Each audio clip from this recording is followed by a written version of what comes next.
hopefully this video will see the light of day because things will work out. If it doesn't, well, I'm not sure it will. Anyway, this particular knob I put on yesterday, and I put it on while it was still in the soft condition. It was still soft and pliable. You could bend it and shape it. And I went ahead and said, well, hey, wonder if I could go ahead and just slap this on. Well, I had already cleaned up this handle on the wire wheel, and then I just took it and slid it right on. And I don't know if that will work every time, especially when you've got one like this. See how it's got the really large head on it compared to this one?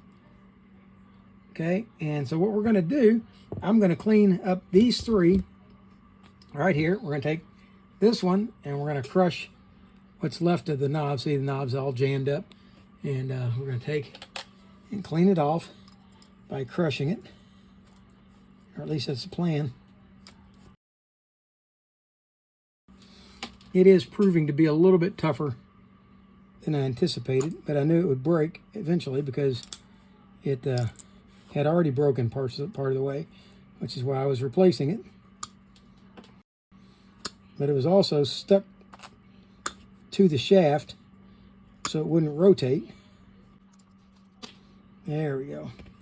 Okay, and see how corroded up the shaft is? Now what I'm going to do, I've got these three handles, and all three, well, this one here is not quite so bad, although it still looks pretty rough. We're going to clean these three handles up by hitting them with the wire wheel. And I will be back to you in just a minute, and we'll see how they look.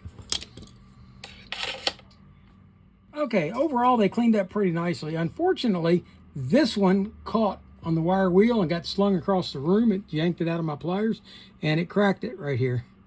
But for the sake of argument, we're going to go ahead and make a knob and put it on it just to see if we can get one to slide over that enlarged knob. I don't know if it will go on it or not, so we're going to try it.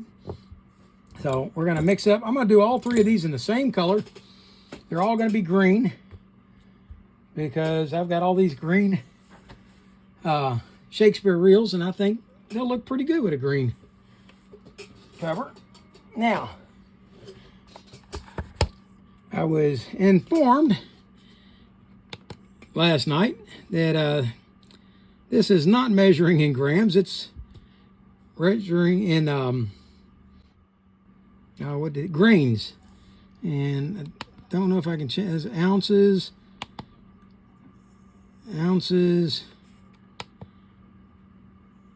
Let's see. DWT. I don't know. I didn't read the instruction manual that came with this, so we do not want it on hold mode.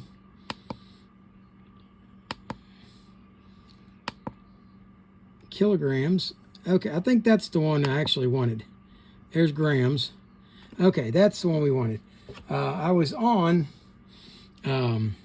grains before, and I was telling you we had a cup that weighed 25 grams, and it's not. It weighed 25 grams. So I'm going to mix this up. There's my cup. Let's see what it weighs. 0.68 grams. That sounds a little more like it. Okay, let's go ahead and zero it.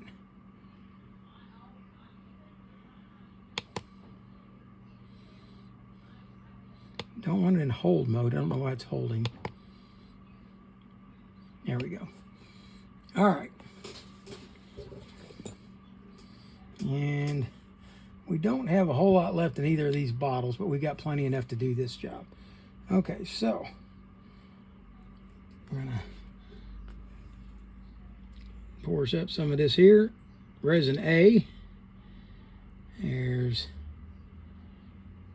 I'm gonna go to 300 grams.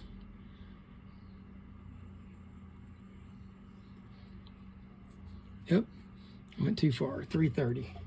Okay, so that means I'll have to 360 now. So that means I've got to go to 720. Okay, I can pour this a little slower.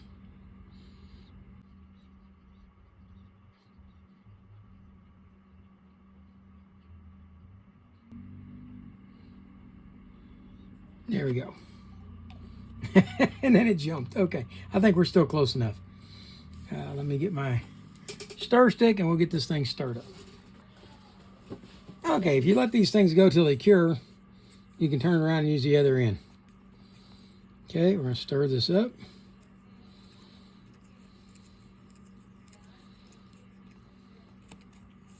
Make sure to scrape the sides. Let's get this scale out of here. Okay. Now, am I a resin expert? No, I am not. And we're just doing the best we can with what we're learning. All right, let's see what colors I've got. I think I picked it up. Let's see. Now, I could go with this bright green here, but I think I like this dark green right here. So I think we're going to go with that one.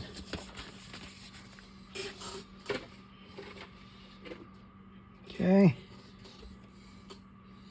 And let's go ahead and pierce the end of this. We haven't used it before. Okay. And let's add in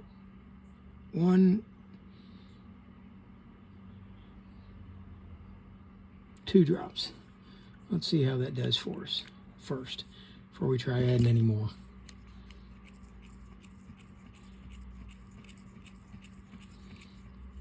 Well, that's looking more of an aqua. It's pretty, but I think we're going to go to some of the lighter green as well. And we'll pierce that one.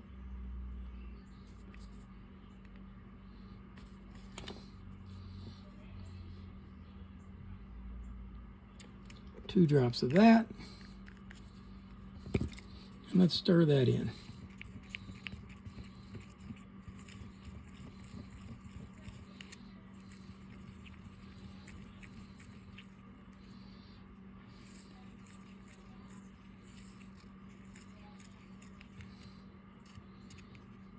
Kind of a translucent color, isn't it?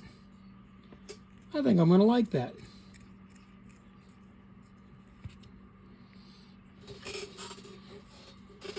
I think I'm going to add a little bit more color to it.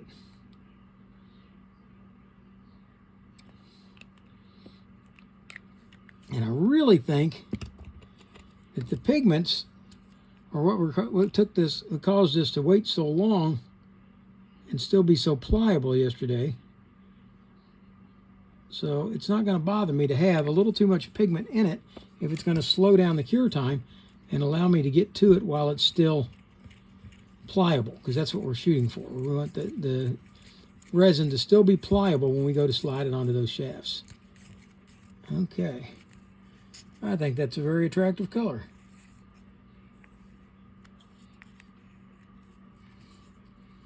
All right. We're going to pour this, and we're going to do it slowly. Give it a chance for bubbles to come out. All right.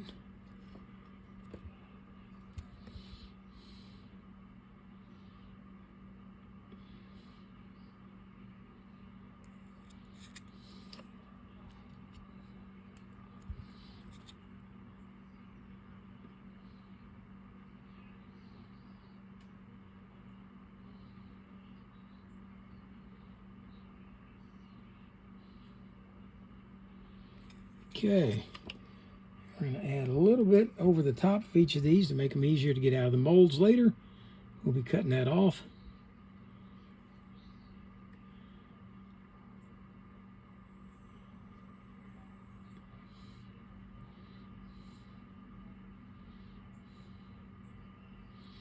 All right, and I'm going to set this like this in the stick and set it over on the side on a piece of plastic.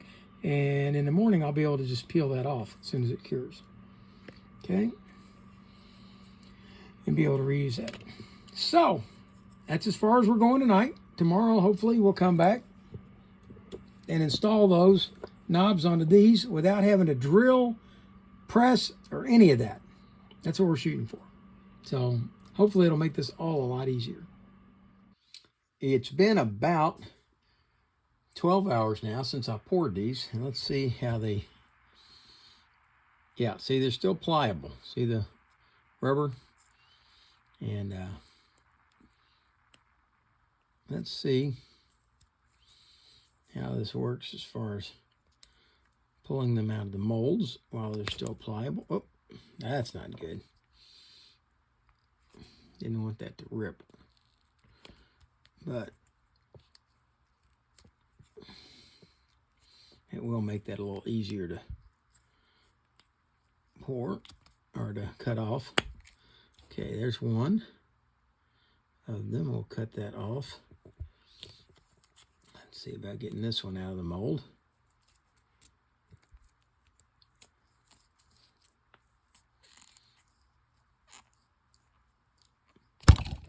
Let's try not to hit the camera. And we will try pushing this up a bit.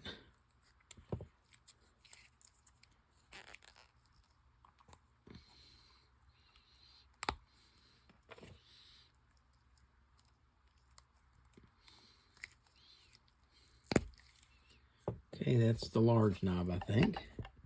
Yeah, I know.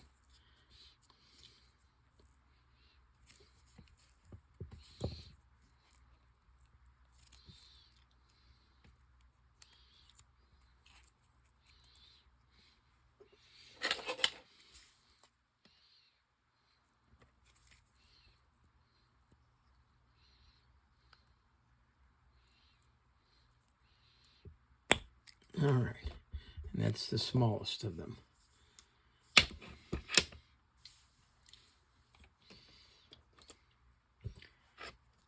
Now I'm going to take these over here and drill them out real quick. And when I come back, they should be already drilled and ready to go.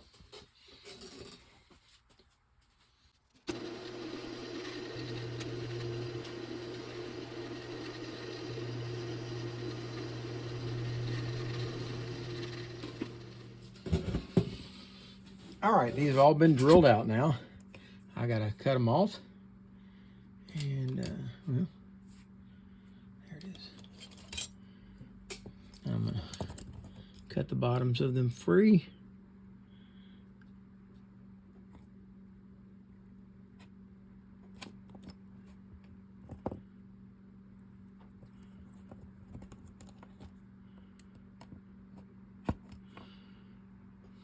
Kind of square them up.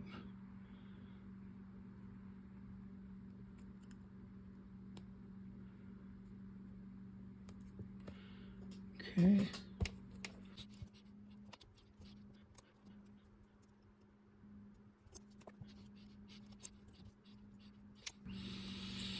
All right.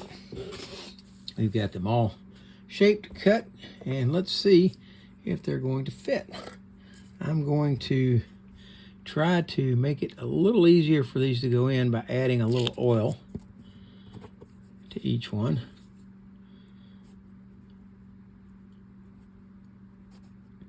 And we'll see if we can get them to fit. There's one. Let's add a little oil to this one.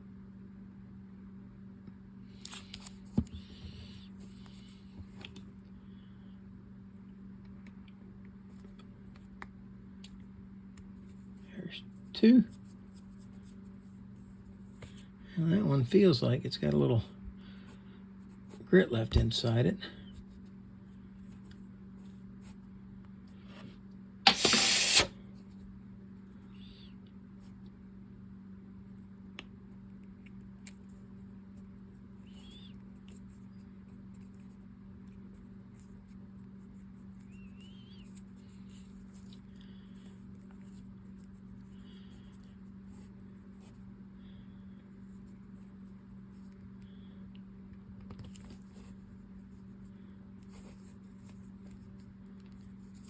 I think maybe I need to shave a little off at the end here.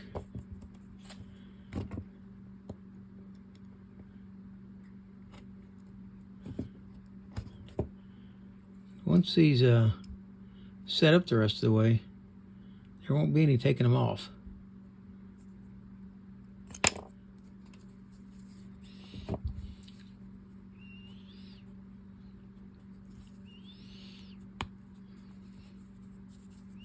There we go. That's 2 on. Now comes the difficult one. This is the one that I expect to give me trouble because it is so big. And it may split it. It's got such a big hole, or such a big end, that it may not go in.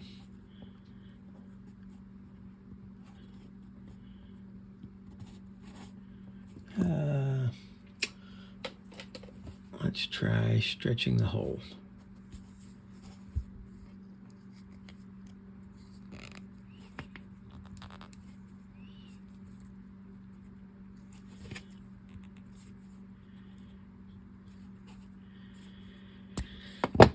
Okay, well, it's still stretched. Let's try it again.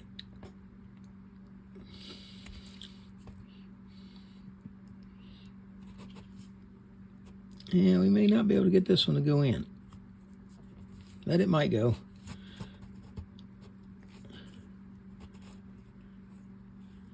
Nope, it split it. That's what I was afraid of. Okay, so this one with the extra oversized hole, it's not going to work. But the ones that are 1 millimeter larger on the shaft than on this, they'll still work. So these 2 here worked fine. I have 2 nice looking handles that work fine. And one that we're having to scrap. But it was well worth the effort. So this one would have to go back to the conventional technique. We know it's split here, but I think we would either have to shave this down on the post. And actually, I believe that post is a 4 millimeter post. So that might have been part of the problem too. I left it at 3. So, but yeah, I would not recommend that technique for that one. Not unless you drilled the hole larger. And I did not. I drilled a 3 millimeter hole, and I believe that's a 4 millimeter. Yeah, that is definitely a 4 millimeter. And so that might have been part of the problem. You might still have been able to get by with it if you drilled the hole larger. But let's go ahead real quick and install one of these onto this reel.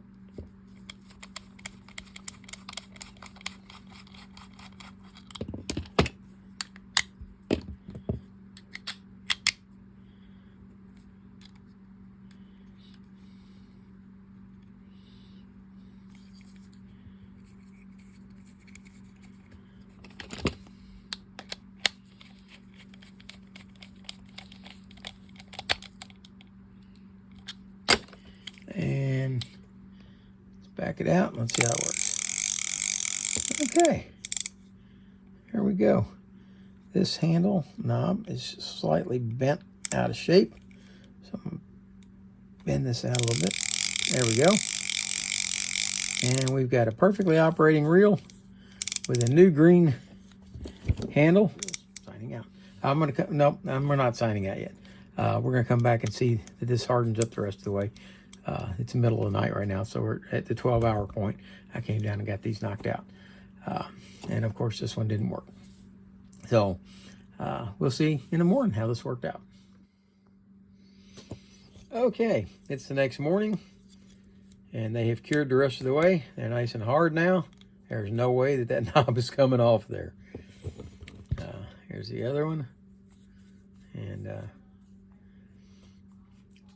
there you go. That's a much simpler method than drilling them out. I think this one here, if I made a larger knob and drilled the hole larger, it would probably work as well. But this is for a large reel. Matter of fact, this is for this beast. And yeah, I still may end up making a new knob for this one as well. but I need a different handle since that one's cracked. And I just dropped it in the floor. But anyway, I hope you liked the video. If you did, hit the like button. If you didn't, hit the dislike button. Tell me what you didn't like about it. For now, that's Rick Stivers, Young Martin's Reels, signing out.